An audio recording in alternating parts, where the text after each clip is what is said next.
How's it going, everyone? We've got some Ninja Gaiden 4 updates to go over in this video. Now, before I get into this video, I do want to note that there are physical copies of this game on the wild, and there are spoilers that are online, so if you are trying to stay away from that, just be a little bit careful. The game comes out next week, so this is around the time where spoilers are gonna go live. I know some people want to go into this game blind and totally fresh, so just wanted to make note of that. I should also note, with the physical copy of the game on the PlayStation 5, there is no note on internet connection required. A lot of the Xbox published games have required downloads, such as Indiana Jones, Doom the Dark Ages, where the disc has been kind of worthless in the sense of the longevity and game preservation, which is super unfortunate. Now, this is a game that's published by Xbox, but it's very much a game developed by Platinum Games, Team Ninja, and they are working on the game, so I wasn't necessarily expecting it to have the same issues of Doom the Dark Ages as well as Indiana Jones, but I just thought, make note of that, be mindful of that, so if you are on the fence of getting a digital versus physical copy, it might be worthwhile getting a physical copy. But with that being said, we do have some updates to go over on the game. There was an interview with Automaton Media, and there's a lot of information and specifics about the game, but talking about the title just being a pure action game, I did find this comment very interesting, noting there are many pure primitive action game series from the past that are still somehow managing to stay relevant to this day, and I personally don't think that pure action games have become obsolete. Despite so many new and diverse genres being formed in recent days, I am confident that there are many potential players, including myself, who want to play such games, and I believe that Ninja Gaiden 4 will hit home for those people. I fully agree with that sentiment. I mean, I've been one of the most vocal people about the abundance of Souls-like games, and I know that that is a popular talking point now. I feel like every time we have one of these Jeff Keighley-like events, whether it be Gamescom, Summer Game Fest, it's just like, oh, here's a new Souls-like game. Ghost Runner devs are working on a Souls-like game. Game Freak and all them for Pokemon, well, they're doing a Souls-like game.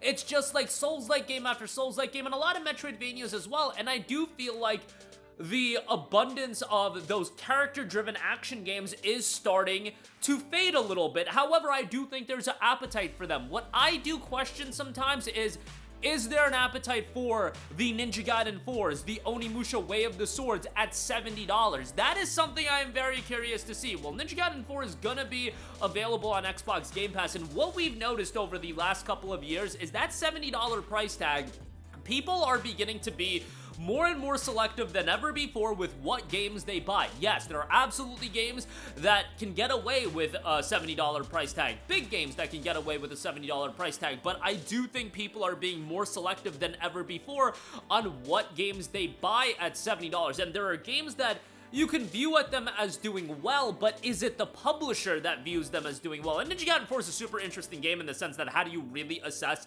this game's level of success? It's going to be at Game Pass right away, and, a lot of people are going to play the game that way, but from the standpoint of it's a $70 game. It also has a deluxe edition that has DLC that you can make the argument, is this just cut content from the base game? That's certainly an argument you can make. At that point, I do wonder, is there a level of people that are going to be like, bro, this is a 12 to 15 hour long game, however long it is, I would imagine 12 to 15 hours, and it's $70, and I never like utilizing the length of a game as the only quantifiable metric on whether or not the game is worth the purchase. I think that is certainly something people are going to look at, and while I personally don't like to look at that as the only thing to quantify the value of a purchase, a lot of people are. A lot of people are going to look at Ninja Gaiden 4 and be like, hey, this game is $70.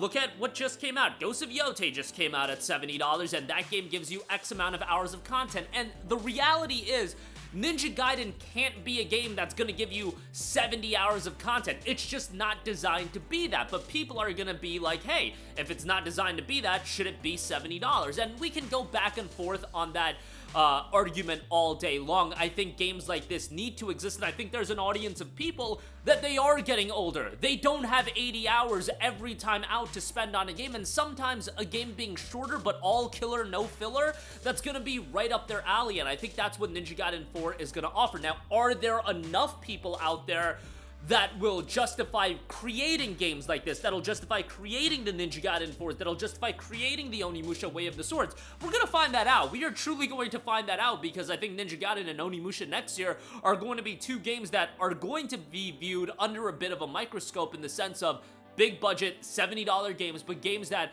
you know, I don't know how long Onimusha is gonna be, but you would imagine that these games can't be north of 30 hours. That's just very difficult to do. But if a game like a Ninja Gaiden 4 is all killer, no filler, I know it's gonna be a game that I'll play right away when it comes out, and I'll go back and play it again and again. That's the effectiveness of a game like this, where I do think there's a lot of other games that come out that they do have this level of bloat that, yeah, you can tell me it's 80 to 100 hours long, but is it 80 to 100 hours of quality? Not for my money. If you tell me to do objective hunting with all of these points of interest on a map, yeah, for some people that's gonna be right up their alley. For me, a lot of that is bloat, but we'll see how Ninja Gaiden 4 turns out. I'm really interested to see how this game does from a commercial standpoint, and hopefully the audience of people that do want that pure action game, they do gravitate towards this. But I've seen so many people in my comments section be like, hey, interested in the game, not interested at a $70 price point, and I have a feeling that's going to be as excited as I personally am for the game, and I hope that it does really well. I do think that's one thing people have to be on the lookout for as far as how this game does commercially, but fingers crossed that it does do well. Moving on from that, I do want to note that they put out a very interesting dev blog recently about the UI design of the game. The Platinum Games official website has this up, the official blog coming from Tomoyuki Kondo, who is the lead UI artist on Ninja Gaiden 4, and talked a lot about the specifics about the UI design of the game. And if you've checked out the UI design of Ninja Gaiden 4, I think it's incredibly slick, and I think it totally goes with the vibe of the game, and how they're implementing the menus in the game I think is pretty cool. And what was noted was the UI concept for this title is, put simply, a sci-fi ninja interface. Since we had been exploring the theme of a cyberpunk feel from the beginning of development, we wanted to ensure that the UI fit that world setting. And I totally, when I looked at the menu, I was like, yo, I get a little bit of Cyberpunk 2077 feel from these menus and how they're designed. Like, look at the menus in Ninja Gaiden 4, and then look at the menus in Cyberpunk 2077, that red aesthetic. I definitely get vibes of that, and I think it looks great. Specifically, we designed it by imagining the screen of a device that a ninja living in modern society might use. To add credibility to the design, we also created a backstory. Ninja clans have limited contact with the outside world. While they possess advanced technology, they have evolved independently. Consequently, their UI has evolved while retaining strong elements of ancient Japanese culture. We incorporated ninja tools and talisman decorations into the UI to express this aspect and create a retro-futuristic look. I should note that this backstory is purely for this design process and isn't an official part of the setting. However, I believe that building such backstories to assist with design is one of the most interesting aspects of UI production. When I presented this concept to the director and art director, the design was finalized surprisingly quickly. However, reaching that point involved repeated trial and error with color schemes and decorative patterns. The final red and black color scheme we landed on feels perfectly suited to both the blood and retro-futuristic monochrome monitor-like aesthetic. Even after finalizing the concept, we made numerous adjustments to the visuals and colors while reviewing the UI as it was implemented in the actual game. The visual impression during gameplay differs from what you see in still images, so we meticulously adjusted details such as readability, information priority, and keeping from looking cheap. After implementation, we refined every detail, such as buttons, background designs, the overall color tone, icon color, and custom number font. They talk more about the UI animations. Check out the post for yourself. You know, an element of an action game that certainly won't be at the forefront of being discussed, but the fact they have put out a entire blog post and dev blog post about it, I found it to be pretty interesting, so check that out for yourself. Ninja Gaiden 4 will be officially out on October the 21st. Now, on PC, it will be coming out October 20th. They're doing a worldwide launch, so just with how the time zones work out and things of that nature, this happens often with a lot of Japanese titles that do come out, Bandai Namco games in particular. But yeah, Ninja Gaiden 4 next week. The reviews should be posted early next week as well. I'm super excited for it.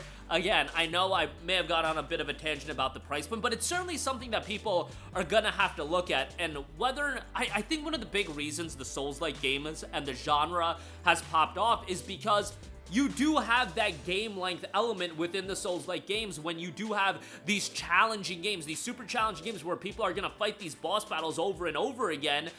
It's going to inflate the length of the game. Now you can say, hey, go play Ninja Gaiden 4 at the Master Ninja difficulty and it'll be brutally difficult and you'll be playing it for a while in the sense of how difficult it is. But yeah, let me know what you guys think on that aspect in the comments section down below. Sound off there. Thank you for watching and goodbye.